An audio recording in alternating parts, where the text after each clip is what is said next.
sakaling abot hanggang buto ang pinsalang dulot ng paputok, ipinakita ng mga doktor sa Tondo General Hospital kung paano puputulin ang apektadong bahagi ng katawan.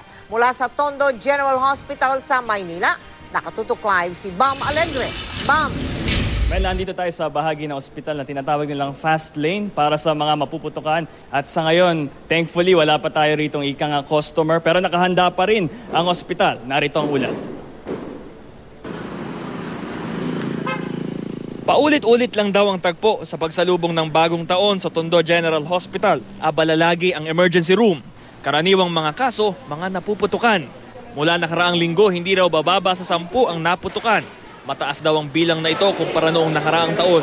Karamihan, mga batang edad 7 hanggang 11 dahil sa mga paputok tulad ng ilegal na pikolo.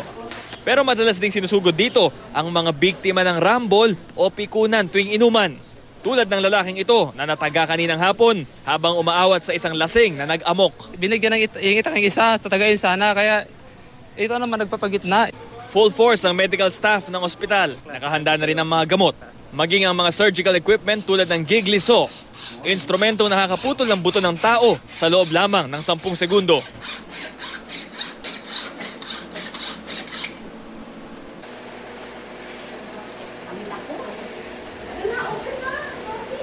Yung bago ko, optic. Mel, kaninang hapon bumisita rito si Asek Eric Tayag, bahagi ng kanyang tour sa mga ospital. At dito naman mismo sa ating kinalalagyan ngayon, Mel, papakita ko yung pasilyo.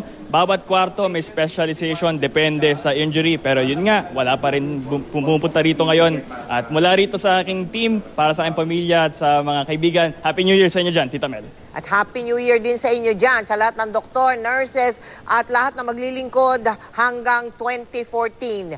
Maraming salamat sa iyo, Bam Alegre.